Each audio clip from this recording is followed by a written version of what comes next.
eyes on that boat. Yeah, Eagle, I've got eyes on that boat. We're still about 4.5 miles out. I'm looking for the subject here.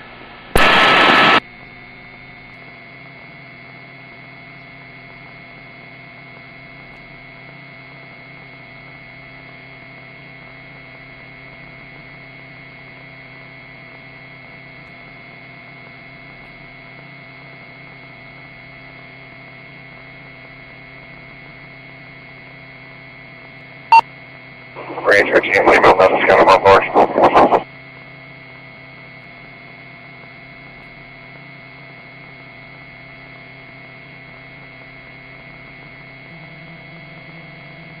Oh, Carolina skiff. Yeah. These people are just out swimming.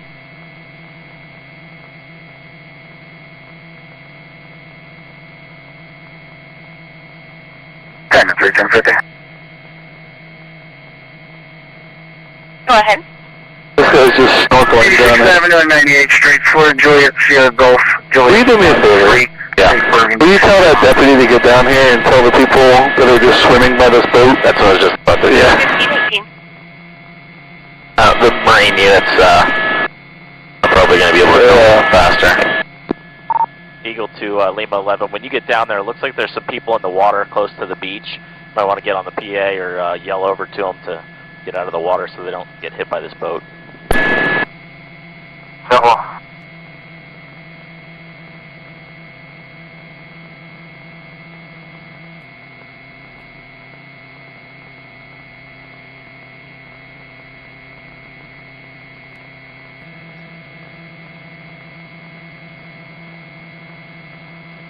In order to get a boat doing that, you got to get on the inside. Yep. Now it's going to hit that wave.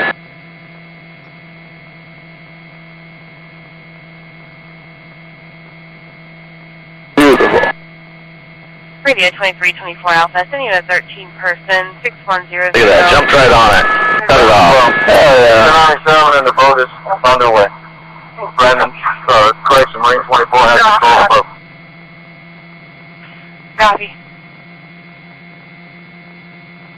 CPS 31 Marine units, viz the subject need SEL. That picture looks great, huh? Sports betting is coming to Florida, but there's a catch. A new deal between the state and Seminole tribe gives the Seminoles exclusive rights to handle any and all sports wagering. And tonight, CBS 12's Jay O'Brien is looking into how that deal was made and now who's trying to stop it. The Seminole Hard Rock Hotel and Casino, with its guitar-shaped tower, is hard to miss along the Florida Turnpike. And it's from here that the Seminole tribe will run their monopoly in sports betting, all thanks to a new tribal gaming compact negotiated by Governor DeSantis and approved by the state legislature. The Seminole tribe will get a cut of every sports wager on every game made anywhere in the state of Florida, because under these new rules, each bet must be processed by servers located on tribal lands, an end run around Florida law, which requires voters approve any expansion of gambling. Is it fair to say this is a way of expanding gambling without necessarily expanding gambling? You could, yes, you could make that point. State Representative John Snyder sat on the committee that approved this deal during a special session of the legislature. He says it was a way to create millions in revenue without expanding gambling everywhere. For people who don't want to see gambling expanded, this was a great opportunity to hold the line. Critics of this deal say it was a really sweet deal for the Seminole tribe, particularly as it relates to giving them sports betting. I think this was a really sweet deal for Florida. The Seminoles will agree to pay the state at least $500 million a year for the next 5 years. Small potatoes in a state budget of over $100 billion, say critics like Representative Dan Daly, a Democrat who believes the state could have done better. I think it was a good deal for Florida. Do I think it was the best deal we could have gotten? Probably not. Why wasn't it the best deal?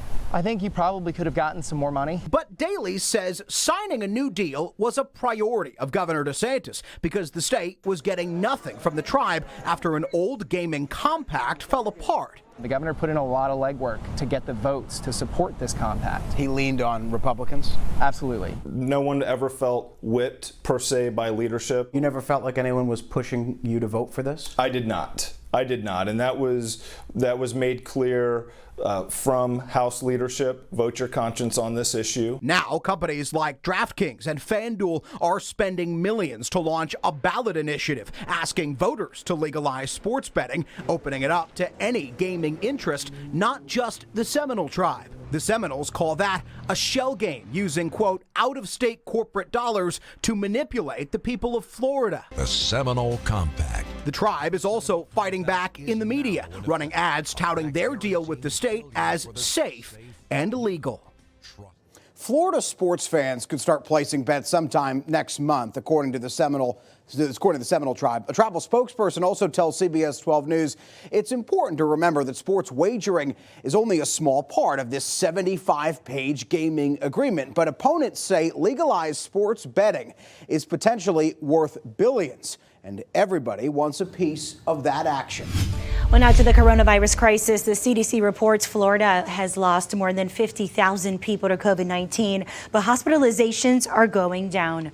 There are just over 9,000 people hospitalized in the state, a drop of more than 1,000 from the day before. In Palm Beach County, there are 2 ICU beds available, 318 beds in use.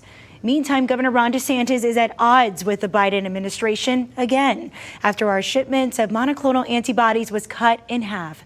CBS 12's Danielle DeRoss is in West Palm Beach to tell us what it means for clinics and COVID patients. We're going to fight like hell to make sure that our folks get what they need. In Broward County, to celebrate 90,000 monoclonal antibody treatments at state-run sites, Governor Ron DeSantis called out the Biden administration for cutting the state's weekly doses in half. To just spring this on us starting next week, we're going to have to do that. There's going to be a huge disruption, and patients are going to suffer as a result of this. Florida received around 30,000 doses of Regeneron this week, but the governor's office says hospitals and clinics need at least 70,000 doses to meet demand. Earlier this month, the Department of Health and Human Services took control of purchasing and distributing the monoclonal therapy. The feds say they're going to spread the doses across the country more evenly because previously 7 states in the southeast, including Florida, made up the lion's share of Regeneron doses. I sure hope that it's as available to others as it was for me, because I really felt that it was a game changer in my recovery. Maureen Wheelahan is a fully vaccinated doctor in Palm Beach County who recently contracted COVID-19. She says 36 hours after her monoclonal therapy, her symptoms nearly vanished. She's been recommending Regeneron to her patients and hopes there's enough supply. We don't want the patients in Florida suffering because of some political, back and forth. That would be terrible. At the clinic in West Palm Beach, COVID patients are confident this treatment will turn their symptoms around. I'm feeling really bad, tired, and short of breath, and I've heard that makes people feel better and recover faster. Some told us they're getting the antibodies while they can, worried about a statewide shortage. And that was CBS 12's Danielle DeRoss reporting. Governor DeSantis says he's looking at other kinds of monoclonal antibodies and sources to purchase a therapy to make up for the doses the state is no longer getting from the federal government. His spokesperson tells us that they're hopeful that they won't have to cut capacity at the 25 state-run sites.